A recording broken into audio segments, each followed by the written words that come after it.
4 August 2026ला अमेरिकेतल्या waste व्हर्जिनियामधून निवडून आलेले काँग्रेसमन रिले मूर यांनी एक्सवर एक पोस्ट टाकली आणि त्याची सुरुवातच त्यांनी पहिल्या शतकापासून केली. ते म्हणाले, येशूच्या पुनरुत्थानानंतर अवघ्या काही दशकातच सेंट थॉमस मलबार किनाऱ्यावर आले होते. भारतात ख्रिश्चन तेव्हापासून आहेत. आणि मग पुढे ते म्हणाले, भारताची संसद असा कायदा आणते जो सरकारला चर्च आणि रिलिजियस चॅरिटीज ताब्यात घेण्याची परवानगी देईल. This is a clear attack against Christians. म्हणजे हा ख्रिश्चनांच्या वरचा घाला आहे. हे बिल जर असंच पुढे गेलं तर भारत आणि अमेरिकेच्या संबंधामध्ये हा मोठा मुद्दा ठरेल असं त्यांनी सांगितलं. आता या एका ट्विटवरून भारतीय माध्यमांमध्ये 2 दिवस झाली चर्चा चालू आहे. मग कोण आहेत हे रिले मूर आणि ते जे म्हणतायत ते अमेरिकन सरकारचं मत आहे की तिथल्या काही लोकांचं मत आहे? या बिलावर त्याचा काय परिणाम होऊ शकतो? हा गदारोळ काय चालू आहे? आणि हे बिल जे आतापर्यंत पास देखील झालं नाही ते बिल काय आहे? आणि जर ते बिल पास झालं तर नेमका ख्रिश्चन प्रॉपर्टीजवरती त्याचा काय परिणाम होईल? ख्रिश्चनांना त्याची का भीती वाटते? अमेरिकन सरकारला का भीती वाटते? आणि केरळ पासून अगदी काँग्रेसपर्यंत वेगवेगळ्या लोकांच्याकडून या बिलावरती चर्चा होण्याची मागणी, त्याचबरोबर टीका का केली जाते, हे सगळं समजून घेऊया आजच्या या व्हिडिओमध्ये. मी आहे रणजित यादव आणि तुम्ही पाहताय द मराठी बाणा. इथे बहुतेक बातम्यांमध्ये एक चूक होते. ती चूक समजली की या गोष्टींचा अर्थ नीट समजेल. FCRAच्या बाबतीत सध्या 2 पूर्णपणे वेगवेगळ्या गोष्टी चालू आहेत आणि त्या अनेकांना माहिती नाहीत. पहिली गोष्ट म्हणजे फॉरेन कॉन्ट्रीब्युशन्स रेग्युलेशन अमेंडमेंट बिल 2026 गृहराज्यमंत्री नित्यानंद राय यांनी 25 मार्च 2026 रोजी लोकसभेत मांडलं. याचा अर्थ परदेशातून भारतात अनेक संस्थांना, संघटनांना, शाळांना, चर्चेसना जे पैसे पाठवले जातात त्याच्यामध्ये पारदर्शकता आणण्यासाठी आणि काही नियम सरकारने यामध्ये बनवलेले आहेत. म्हणजे परदेशातून येणारा हा पैसा नेमका कशासाठी वापरला जातो हे सरकारला कळालं पाहिजे. अनेक वेळा झारखंड, छत्तीसगड, केरळ मधल्या अनेक भागांमध्ये आलेले हे करोडो रुपये धर्मांतरणासाठी वापरले जातात. त्यामुळे सरकारला आलेला पैसा कशासाठी आलेला आहे हे माहिती पाहिजे. याच्याशिवाय इतरही काही गोष्टी सरकार यामध्ये करणार आहे ते मी तुम्हाला पुढे सांगतो. तर हे विधेयक नित्यानंद राय यांनी संसदेमध्ये मार्चमध्ये मांडलेलं होतं. आता त्यावर बरीचशी चर्चा झालेली आहे आणि हे बिल पुन्हा एकदा या पावसाळी अधिवेशनात मांडलं जाणार आहे. दुसरी गोष्ट ही महत्वाची आहे ती म्हणजे FCRA अमेंडमेंट रूल्स 2026 गृह मंत्रालयानं हे नियम 22 जून 2026 रोजी नोटिफाय केलेले आहेत. म्हणजे ते ऑलरेडी लागू झालेले आहेत. रूल्स हे सबऑर्डिनेट लेजिस्लेशन असल्यामुळं ते अगोदरच लागू झालेले आहेत. त्यांना संसदेच्या मताची गरज नसते. म्हणजे थोडक्यात सांगायचं तर ज्या बिलावर संसदेत भांडण चालू आहे ते अजून कागदावर आहे आणि ज्या नियमांवर फारशी चर्चा झाली नाही ते खरं तर 1.5 महिन्यांपासून ऑलरेडी लागू झालेले आहेत. आणि गंमत अशी आहे की ही संपूर्ण वादातला जो सगळ्यात संवेदनशील भाग आहे तो सगळा या रूल्स मध्येच आहे, या नवीन येणाऱ्या विधेयकामध्ये नाही. आता बिल नेमकं काय करतं ते समजून घेऊ. त्याशिवाय दोन्ही बाजूंचा युक्तिवाद काय आहे ते समजणार नाही. बिलाचा गाभा एकच आहे, ते म्हणजे नवी यंत्रणा जिचं नाव आहे डेझिग्नेटेड अथॉरिटी. प्रश्न असा आहे की जर एखाद्या संस्थेचं FCRA रजिस्ट्रेशन रद्द झालं, म्हणजे ज्या काही परदेशातून पैसा येणाऱ्या काही संस्था आहेत, NGO असतील किंवा चर्चेस असतील, तर त्यांनी स्वतःहून हे सरेंडर केलं किंवा मुदतीत ते रिन्यू नाही झालं तर त्यांच्याकडे उरलेला जो पैसा आहे त्या पैशातून उभे राहिलेली जी प्रॉपर्टी आहे यांचं काय करायचं? तर 2010चा जो कायदा होता त्यामध्ये तरतूद होती ती म्हणजे मालमत्ता सरकारकडे जाईल असं लिहिलेलं होतं. पण ती तरतूद प्रत्यक्षात राबवण्यासाठी कुठलीही यंत्रणा उभी केलेली नव्हती. आता नवीन बिलात नेमकी तीच यंत्रणा आलेली आहे. ती यंत्रणा म्हणजेच डेझिग्नेटेड अथॉरिटी. या अथॉरिटीला सिव्हिल कोर्टाचे अधिकार मिळतील. साक्षीदार बोलावणं, कागदपत्र मागवणं, पुरावे तपासणं, रजिस्ट्रेशन संपल्यावर मालमत्ता आधी प्रोव्हिजनली ताब्यात घेणं म्हणजे तात्पुरत्या स्वरूपात सरकारकडे जाईल. संस्थेनं ठरलेल्या मुदतीत रजिस्ट्रेशन परत मिळवलं नाही, सगळे कागद दिले नाहीत तर मालमत्ता परमनंटली जप्त केली जाईल.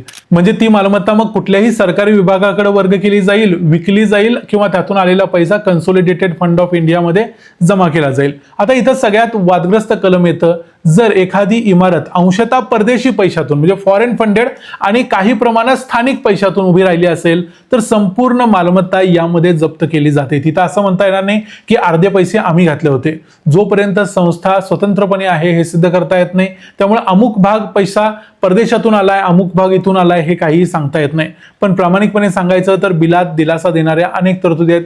यात जी शिक्षा होती ती 5 वर्षाची होती, आता ती कमी करून 1 वर्षावर आणलेली आहे. डेझिग्नेटेड अथॉरिटीच्या आदेशाविरुद्ध 90 दिवसात रिव्हिजन आणि नंतर डिस्ट्रिक्ट जजकडे अपील करण्याचा अधिकार दिलेला आहे. आणि मालमत्तेत प्रार्थनास्थळ असेल, तर त्याचं रिलिजियस कॅरेक्टर कायद्यानं जपलं जाईल असं स्पष्ट लिहिलंय। या तिन्ही गोष्टी सरकारनं अगदी योग्य केलेल्या आहेत आणि त्या लोकांच्या बाजूने केल्या आहेत, भलेही ते ख्रिश्चन असतील तरीही याला विरोध केला जातोय। आता मूळ प्रश्नाकडे येऊ, हा वाद ख्रिश्चन विरुद्ध भारत असा का झाला? याची 3 ठोस कारणं आहेत। पहिलं कारण हे सगळ्यात महत्त्वाचं, जून महिन्यात लागू झालेल्या नवीन रूल्समध्ये परवानगी असलेल्या धार्मिक कामांची एक यादी दिलेली आहे। यामध्ये प्रार्थना स्थळाचं बांधकाम, दुरुस्ती, धर्मग्रंथाचं भाषांतर, डिजिटायझेशन, यात्रेकरूंसाठी सुविधा, रिलिजियस एज्युकेशन, अन्नछत्र हे सगळं चालेल असं सांगितलंय। मंदिर, मशीद, गुरुद्वारा, चर्च, मठ, सिनेगॉग हे सगळ्यांना लागू असेल।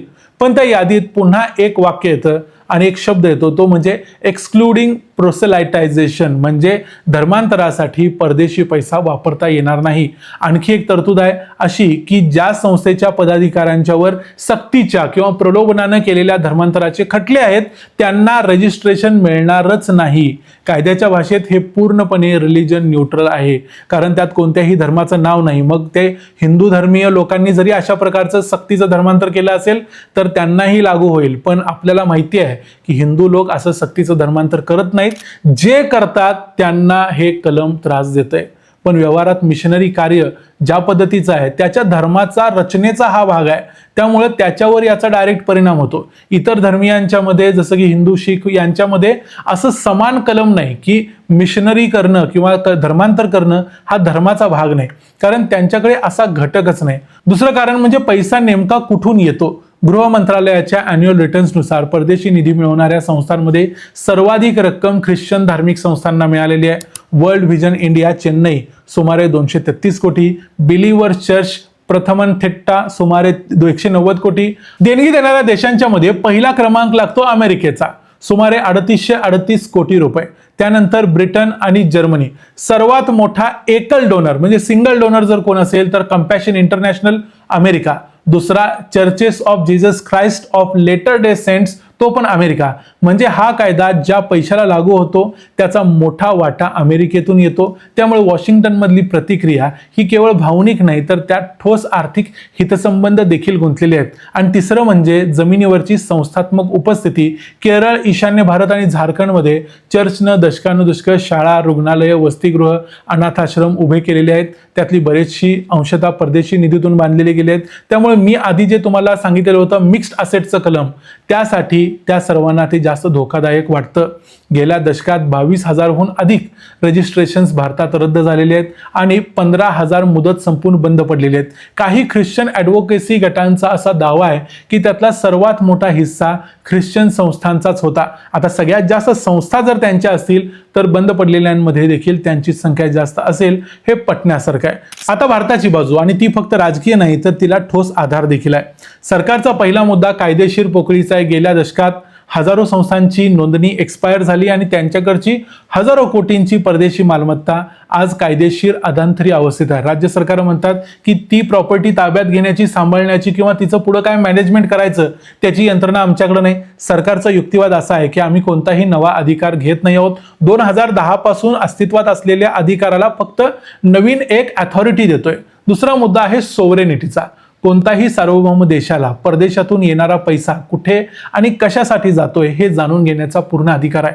आणि तिसरा आणि सर्वात महत्त्वाचा म्हणजे PIBनं स्वतः एक जागतिक तुलना प्रसिद्ध केली आहे, ज्यामध्ये अमेरिकेचा फारा FARA नावाचा कायदा 1938 पासून आहे, ऑस्ट्रेलियाचा फॉरेन इन्फ्लुएन्स ट्रान्सपरन्सी स्कीम 2018चा, ब्रिटनची फॉरेन इन्फ्लुएन्स रजिस्ट्रेशन स्कीम जुलै 2025 पासून लागू झाली, कॅनडाचा कायदा 2024चा। असं अनेक कायदे आहेत ज्यामध्ये अशा प्रकारे या देशांच्या मध्ये जो पैसा जातोय त्याला ते मॅनेज करतात किंवा त्याच्यावरती लक्ष ठेवतात।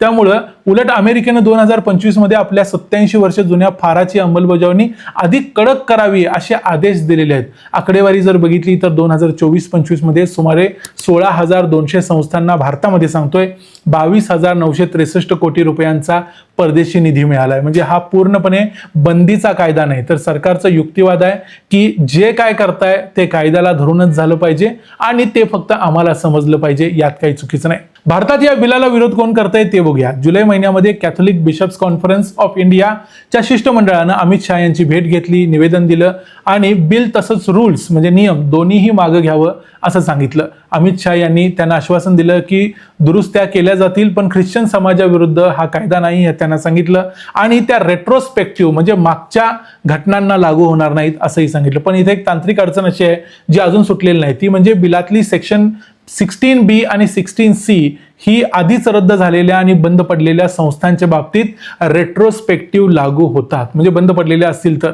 आता या अमित शहाचं जे आश्वासन आहे त्याच्याशी हे जुळत नाही, पण प्रत्यक्षात जर संस्था बंद पडली असेल तर त्याचा रेट्रोस्पेक्टिव्हली जो काही मालमत्तेचा अभ्यास आहे तो केलाच पाहिजे. आता शेवटचा भाग आणि हा सगळ्यात महत्त्वाचा, कारण याशिवाय टायमिंग समजत नाही.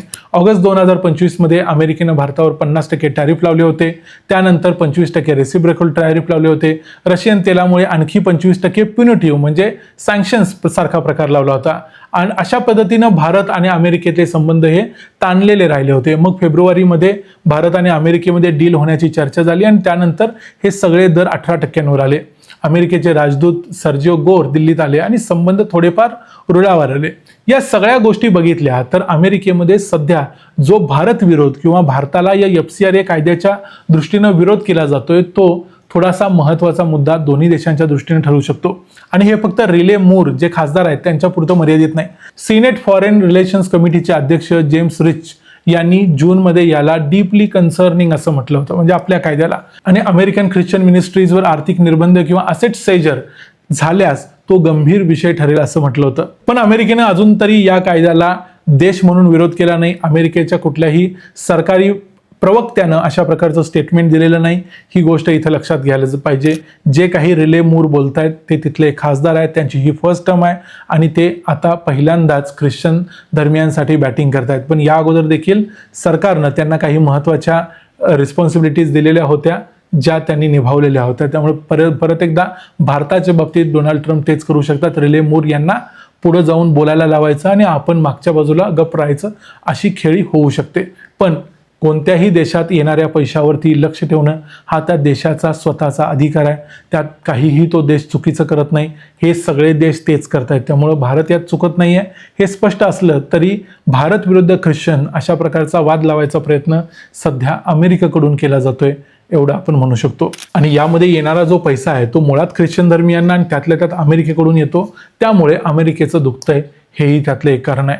या व्हिडिओमध्ये इथंच थांबूया. हा व्हिडिओ तुम्हाला कसा वाटला आणि FCRA कायद्याबद्दल तुमचं मत काय, सरकारने मागं घ्यावं की पुढे जावं हे आम्हाला कमेंट्समध्ये जरूर सांगा. व्हिडिओ आवडला असेल तर व्हिडिओला लाईक करा, चॅनलला सबस्क्राईब करा. पुन्हा भेटू पुढच्या व्हिडिओमध्ये. तोपर्यंत पाहत राहा द मराठी बाणा. जय हिंद, जय महाराष्ट्र.